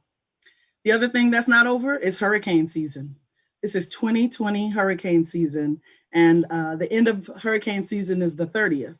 And let me just tell you, we have had our most active Atlantic hurricane season ever this year. We have had so many storms, y'all, so many storms to come in the Caribbean, to come to the Gulf South. We've had over 31 tropical depressions. We've had so many named storms. At least 5 of them have hit the Gulf Coast. Our communities are still recovering. I send love and greetings and a shout out to the people of Lake Charles, Louisiana, and the folks who are still recovering across the Gulf Coast. And I just want to mention that the storms that are coming, they're not the usual storms. They're coming faster, they're coming stronger, they're coming harder, because this is an impact of climate change. And just in case you think climate change is not our conversation, this is our issue. And this is an issue that is about the existence of humanity on the planet. But the people who will be hit first and the worst are people who look like you and me and Kayla and Jam. We've got to get in on this conversation, y'all. It's not over. We're just beginning. What has been completed, though, is $72 billion to fossil fuel companies in the stimulus package during this COVID emergency. And while our communities don't have enough food and don't have enough water, the fossil fuel companies have gotten billions of dollars under the stimulus that have passed through Congress. I just want to say that the other thing that is just making me so angry is that the Trump administration, even in its lame duck session, is still passing regulations right now to advance drilling in the Arctic and to roll back regulations for fence-line communities that are right next to industry. This might not mean much to you if you live in one of those beautiful suburban places where you don't have a lot of industry, but it turns out that Black people are 80 times more likely to live next to this poisonous, toxic stuff. And poor people are 100 times more likely to live next to industry. And so we're talking about a reality for poor and brown people and Black people, and these are the regulations being rolled back right now, even in a Democratic win. What's real is climate change. This is not a joke. This is not a hoax. This is not a dream. This is real. It's happening right now. Communities in South Louisiana are already relocating. We've had some of the first federal dollars for climate relocation come to our state. And we can't be proud of this because all we see is the sadness that comes with having to leave the place that you identify with. But this is real. I think the other thing that's real for me on August 21st was a reminder that police brutality doesn't just happen in the sunshine. It also happens during the storm. We lost another brother in Louisiana, and some folks didn't hear about him. But I want you to know that Trayford Pellerin was shot and killed by police officers in Lafayette on August 21st. And this was just a few days shy of the 15-year anniversary of Hurricane Katrina, where Black men and Black bodies were also shot by police. We cannot separate the fight against police violence from the fight for climate justice. They go together. Our people are in danger when these things happen. The climate crisis is about storms and rising sea levels. Yes, yes, yes. I look forward to talking to many of you over and over again about climate change. I could talk about it all day. I'll bring the whiskey, you bring the food, let's do it. But there's one thing to remember. We're not just talking about big storms. We're not just talking about big fires. For Black people, for poor people, climate change is going to hit us right where we're poorest. We're going to be hit by rising temperatures. And think about all the poor people that we know that open the windows and hope for the breeze to save them. The temperatures are rising so high that we do not get cool enough at night to cool our bodies down.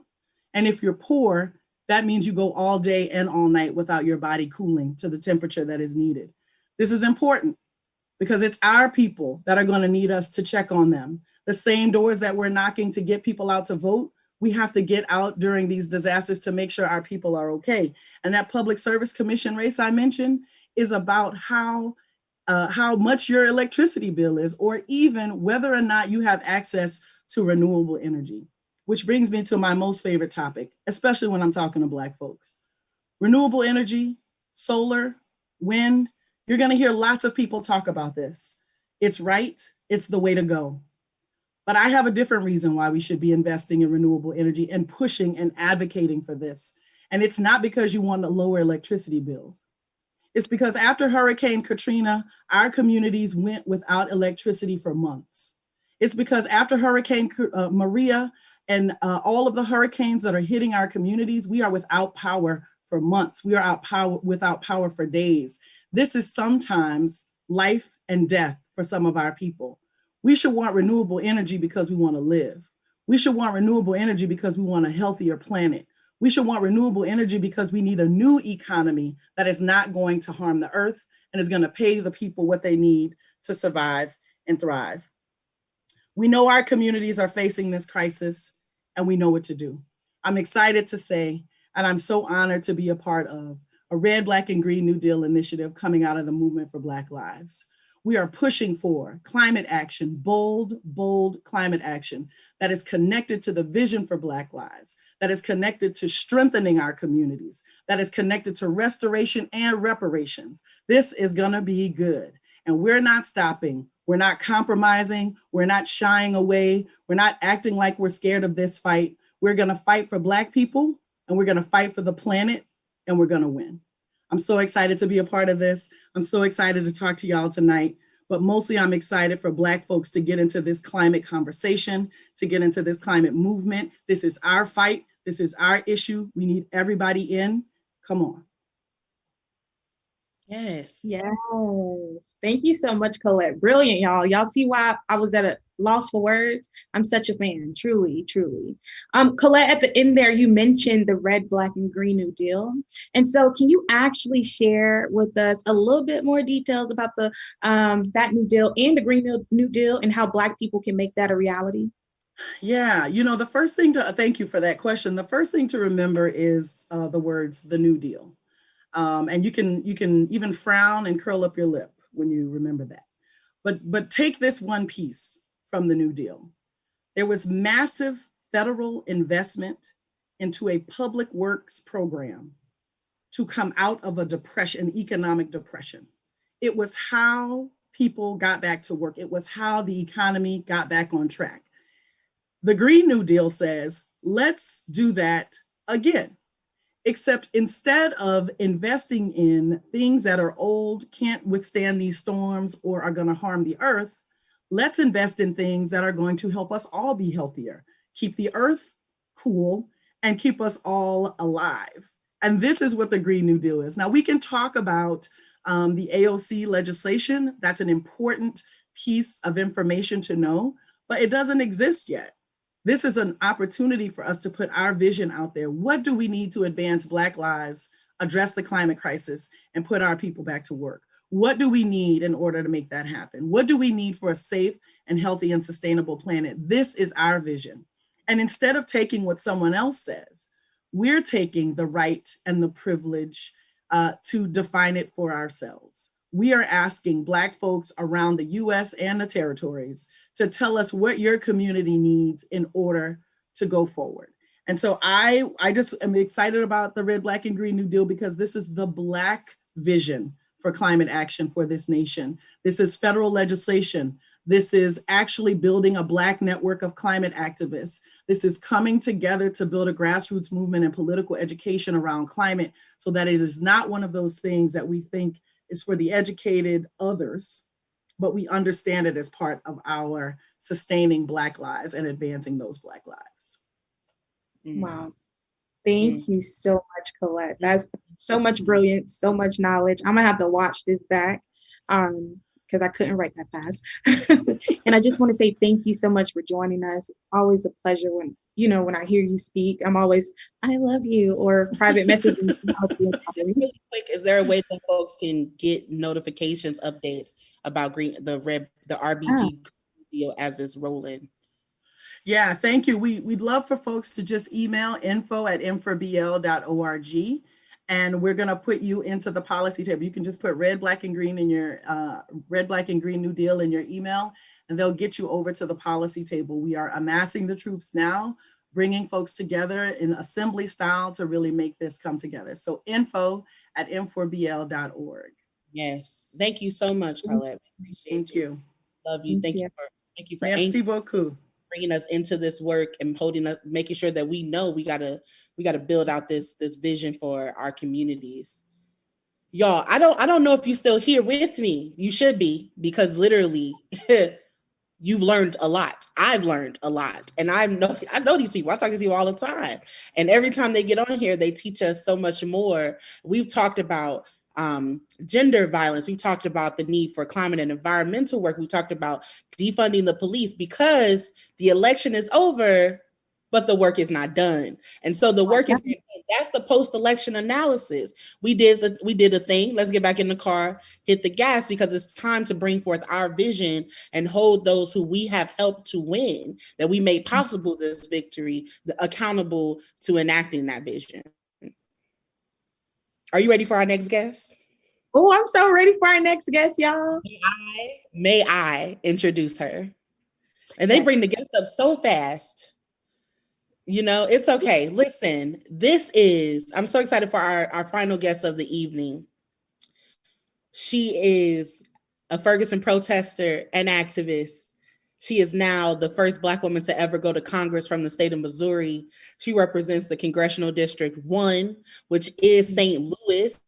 And, you know, St. Louis is shining right now. Nelly was on Dancing with the Stars. Cori Bush is in Congress. We closed the jail. You know, just lots of things come out of St. Louis. St. Louis is bright. And someone mentioned actually that people have not taken their foot off the gas since 2014. In fact, here under the arch, we've been doing the good work. And that work has seeded and tilled the soil to deliver this win that sends Cori to the House. I am Congresswoman-elect Cori Bush. How you doing? Cori? Hey, everybody. I am, you know, it's bittersweet how I am. I'm up and I'm down. Not down. Let me not say down, but you know, it's overwhelming. It's humbling. I'm amazed, excited, upset, frustrated, all of that. But you know, but I have to say, I'm just grateful, first of all, for this space, and that you all opened up this door for me to be able to take some time and speak with you all and learn. Oh my gosh, and learn from you all this evening. You know, things have been rolling fast. Like, it's been 3 weeks, you know, since this election. I think it's been 3 weeks. And tonight, you know, I have to think about, even right now, you know, tonight, I'm really conflicted, full of pride because of what all that happened. You know, I'm going to Congress, you know, we ended up getting Trump out. You know, pride in my community, pride in St. Louis, pride in the Black and Brown grassroots organizers who won this election for our president and president-elect, and so many others around this country. Pride in groups like Action St. Louis and Moving for Black Lives. You know, Kayla Reed holding it down and at home. But my hope and excitement for the future, you know, is being met with that harsh reality that today marks the 6th anniversary of Darren Wilson being acquitted by a racist, by a grand jury that's led by a racist prosecutor. Trash. 76 days of protesting led up to that moment. 76 days of pain and struggle and solidarity in the battle to say that Mike Brown's life mattered, that Black lives matter. Mike Brown, his family, and all of us that stood up for him were failed by a broken system. I will never forget that night. The night that verdict was delivered, not just because of the pain and the heartache that I felt for his family and for my community, for St. Louis at large, but because that was also the night that I was stomped by the police. I'll never forget that day. That memory is a reminder of why I'm here today. it's the reminder of why I keep fighting and the way that I fight. Like, they can't shut me up. They can't silence me, you know? And so the thing is, I'm heading to Congress with expertise that so many representatives don't have. The expertise that comes with lived experience. It's experiences that I share with so many people in my community in this district. You know, I've faced eviction, being unhoused. I've lived paycheck to paycheck. I've survived domestic abuse, sexual assault, and police violence. You know, our people face these struggles on a daily basis, especially in our trans community and our unhoused community. So I'm bringing all of our shared experiences and my folks to Congress right with me. I keep saying it. I'm packing St. Louis in my bag because it's long past time that regular people like us have a voice in Congress. So with the power of all our folks alongside us, we are hitting the ground running. We have to meet this moment, I feel, with open minds, open ideas, and open hearts. So I'm telling you that I will be leading with radical love. And I know people don't like to hear that, but that's how I got to lead. You know, I love St. Louis. I love each and every one of the people I have the privilege to represent, no matter if they're Republican, Democrat, Libertarian, Constitution, Green Party, or nothing, no affiliation, you know, regardless of if they voted for me or not, regardless if they talk bad about me or not. Guess what? I love them, and I'm prepared to fight to make sure that they have a livable wage and that they keep a roof over their heads or get a roof, that they have food on the table and heat on in their homes right now. So on day one, I will be ready to do the absolute most for those in our communities that have that very least. And that requires this bold action, just like the work that you all are doing. So like that means my first 100 days of office, I'll be pushing for us to pass COVID-19 relief that includes a $2,000 per month, per person stimulus checks, rent and mortgage freezes, an eviction moratorium, cancellation of student debt. It means that we need to defund the police. It means that we need to push the Breathe Act forward to say that our communities have been denied freedom and justice by the criminal legal system for too long, and we need to shift. We have to shift. We have to do the work to move us away from militarized policing and incarceration to community organizing and social services. It means fighting for, a Green New Deal. Now I learned about the RBG deal. Now I'm ready to hear more about that and push for that, you know, to protect Black and Brown and Indigenous communities facing environmental injustices and bearing the biggest burdens of the climate crisis. So, but we got to do this together. I need y'all, and I know I can do things for you. You know, we pressed hard to get this victory 3 weeks ago. It was tireless organizing, door knocking, and mobilization to get us to this point.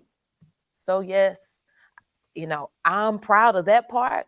Bittersweet, but I'm proud of everything that you all have accomplished, but I know it's just the start. Like Kayla said, now we have to press our elected officials. Let me tell you, I'm pressing on my end. I'm pressing, drilling, like on my end, you know, but I can't do this battle alone in the halls of Congress. I need you all, your help and your support. You know, call your representatives and demand that they take up the Breathe Act, demand that they pass COVID-19 relief, real relief, and demand that they legislate in defense of Black lives. And if they don't listen, I need you to run against them. We have shown our power. Look at what we just did. They know what we can accomplish when regular people like us that care about the people, that's not about corporations and lobbyists and big names and titles. When we come together, when we join together to fight for regular people, when we fighting for our Black folk, when we fighting for every group that needs more, that deserve more, when we come together, now we just have to take our government back. So let's do that together, y'all. Together. I love it, together. A part of me wish you was my congresswoman elect. Let me tell you, you can move to St. Louis, congressional district 1, because Cori Bush is ours, baby. Okay, let me tell you something. It ain't nobody in the country with a realer one than the one we sent up there. So I just want to say it's such an honor.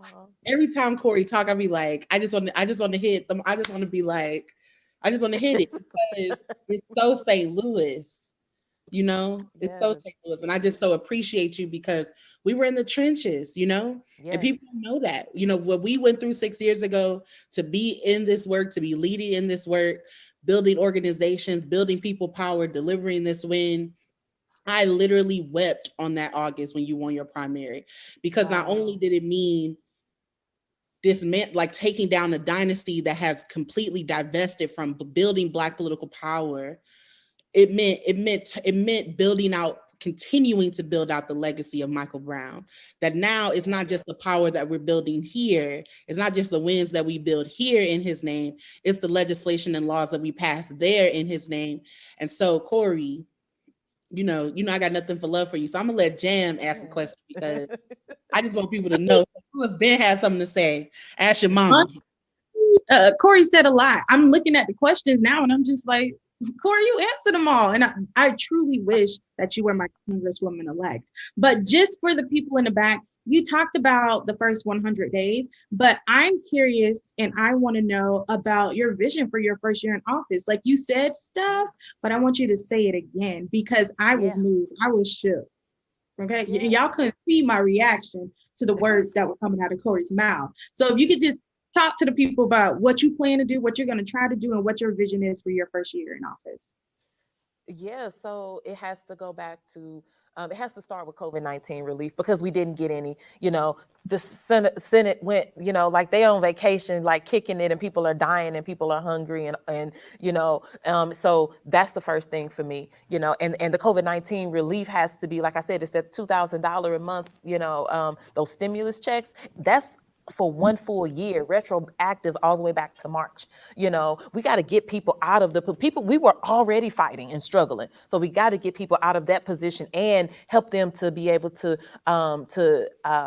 be okay once all of this is actually over with. So with that comes money for our children, for our students. So we got to have a national broadband. We got to have money, send money to our families to make sure that students that are doing hybrid and online learning, that they can eat while they're at home. You know, do they have the equipment that they need? You know, do they have, is it 5 kids in the house and are they working on one laptop? You know, how is that working? Or if they have laptops, do they have a table to put it on? You know, like those are the things that we have to make sure that are in place. Do we have tutors? Because some of our children online learning is difficult. It's difficult for me, you know, so that's part of it. And then also tied to that, we have to move away from starvation wages. So we have to start with the $15 an hour minimum, federal minimum wage. We have to start with making sure that there's health care for each and every person. So I support Medicare for all. People can call it a liberal white agenda if they want to. Let me tell you what it does.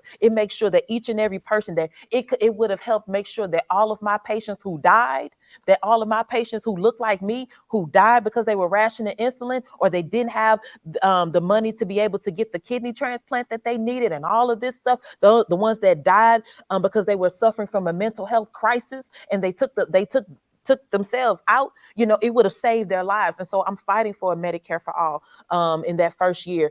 So hopefully we'll get that vote.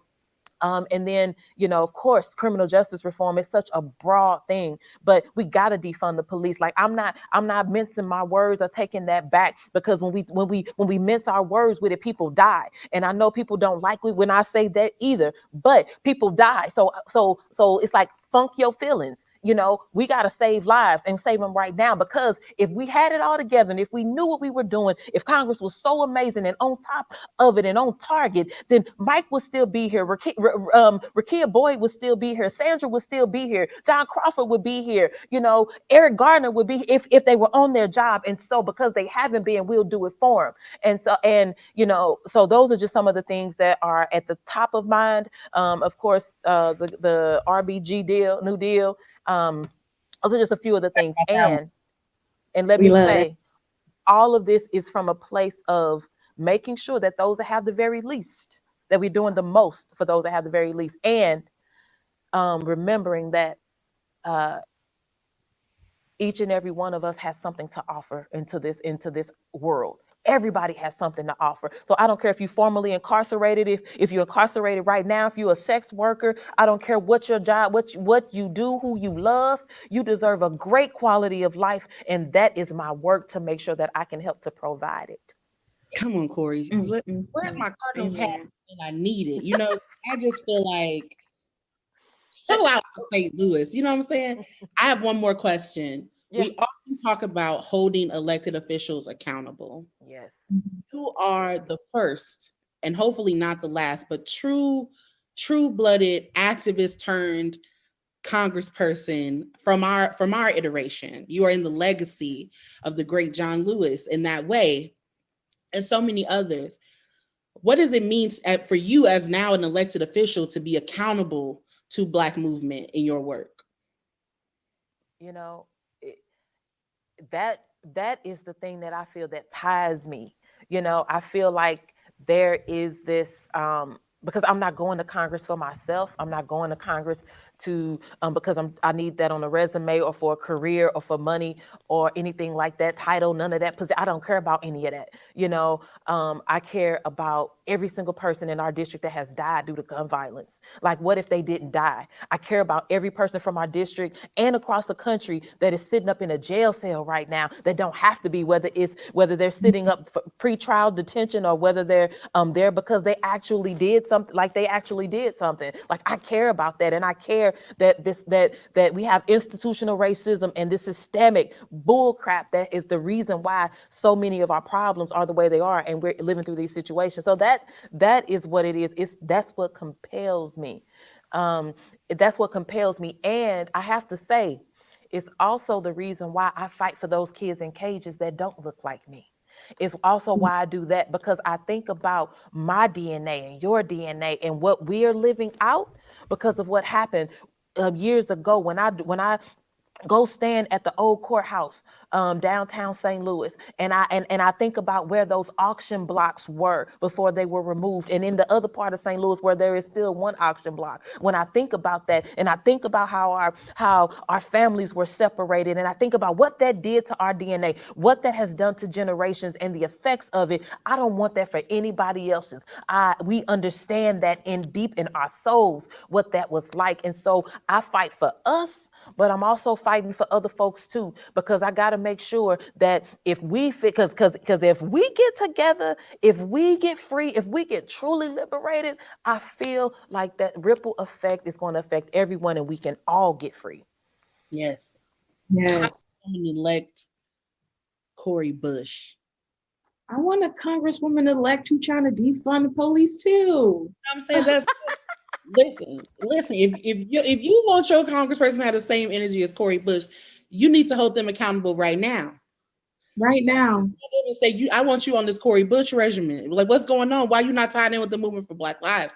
Have you endorsed the Breathe Act? Are you going to put your name down as a co-sponsor? When the Red, Black, and Green New Deal is written, will you be there? Will you be the first to talk? Will you answer when movement calls? Will you be accountable to the vision set forth by Black people? Congresswoman-elect Cori Bush, I'm so goddamn proud of you. And I'm proud of our city. I'm proud of our community. I'm proud of the whole congressional district that made the right decision after 50 years of an incumbent family. And I'm so excited for what you're about to do in Congress. I'm excited that the squad is growing, that is growing with Black people, that Black women are in leadership. Every time I see you and Ayanna, my heart literally bursts. I can't take it. And I'm just so excited for you. So thank you for joining us. Thank you for joining us this evening. My pleasure. And I can't wait to work together. I can't wait to see what we accomplish together. So I just can't wait. Like, all the creativity, all the ideas, the sky is not our limit, y'all. It's not our limit. So we're going higher than the sky. So whatever you think of, like, let's work on that and let's save our people. Yes. Thank you so much. Thank you. Right. Bye.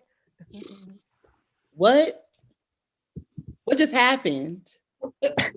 We got a Congresswoman-elect who trying to defund the police. That's what just happened. You feel me? I don't know if you heard, but the Black women from St. Louis, we hit different. We babies of the migration, but we kept that. You know, you got the road is paved. You hit the Midwest and you headed south.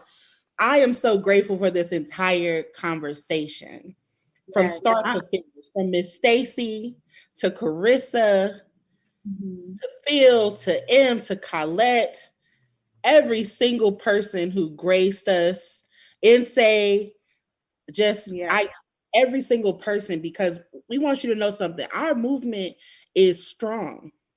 We are of many leaders doing whatever work is necessary to move our folks closer, just an inch closer, just a foot closer, just a decimal of a meter closer to freedom, because that is exactly what we deserve and what we won't let up until we get it.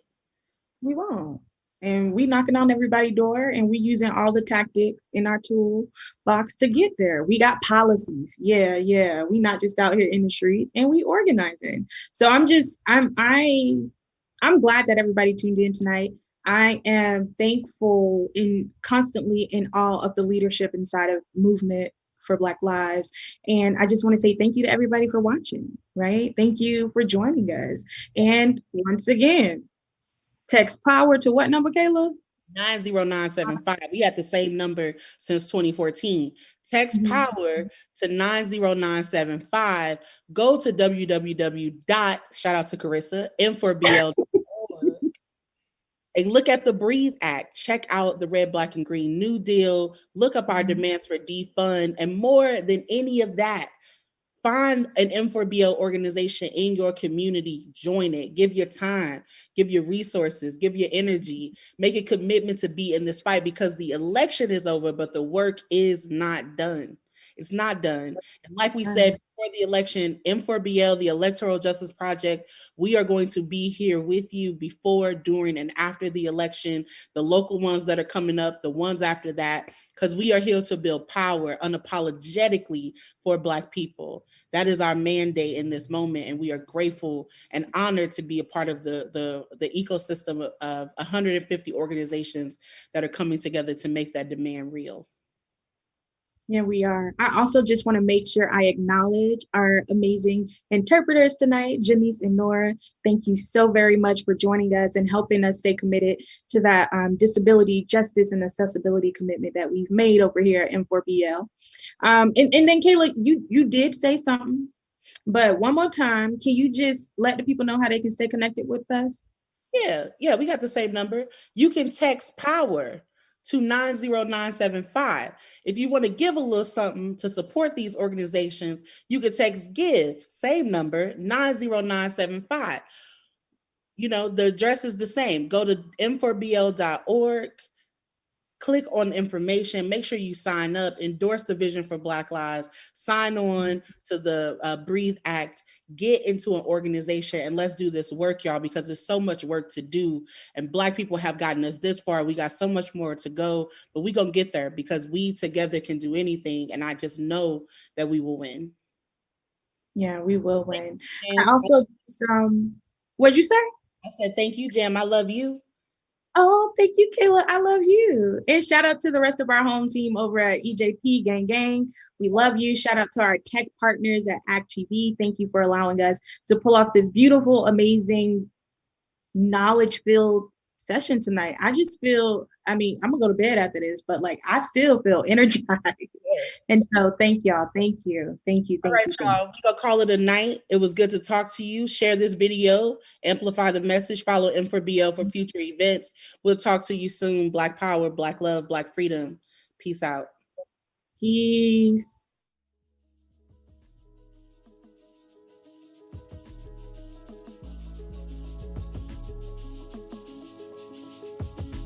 For years, we have built a strong Black movement to fight for the things we believe in: education, safety, dignity, and healthcare, just to name a few. But 4 years ago, millions of people sat in disbelief and terror about what was to come. The past few years have been some of the hardest any of us have ever endured. In 2020 alone, COVID-19, coupled with the pandemic of state violence, ravaged our communities and devastated millions of families. All the loss, grief, and uncertainty of living under an administration with fascist tendencies would have been enough to make the most dedicated warriors throw in the towel. but we didn't. We continued to fight for our people, and we never lost sight of our power. We harnessed the largest social movement in U.S. history by supporting local organizing and by building powerful multiracial coalitions that believe that until Black people are free, none of us are free. We proved to people that Black joy and resistance are irresistible tools for liberation, and that a society where we determine what keeps us safe is a new reality within our grasp. We changed things. This week, we took one small step, but also in many ways one huge step towards that new reality. And by we mean the 26 million of us who took to the streets this summer, the tens of thousands of us who organized this fall, Black and brown, queer and trans, working class and low-wage workers. Our people, our immigrant families, factory workers, the formerly incarcerated, differently abled folks, students, teachers, faith leaders, and allies. We created the conditions that were necessary for this historic win. This is ours. Our folks won up and down the ballot. Around the nation, progressive candidates won races that were driven by the work of local organizers and communities. Now, we can take a collective deep breath. But we know that the work does not end here. Black people are creating the conditions for a generational change. Our movement isn't in the business of celebrating candidates, no matter who they are. We're in the business of organizing and building power for Black people. And that is what we will continue to do. So today, celebrate that the power of the people prevailed. Pop a bottle with your family. Dance in the streets with your neighbors. Light a candle for those who didn't make it to this moment with us. Tomorrow, join us as we continue building the world that we deserve. Will you join us? Join us. Join us. Join us. Join us. As we continue to organize and build local power, erecting brick by brick a world deserving of Black people.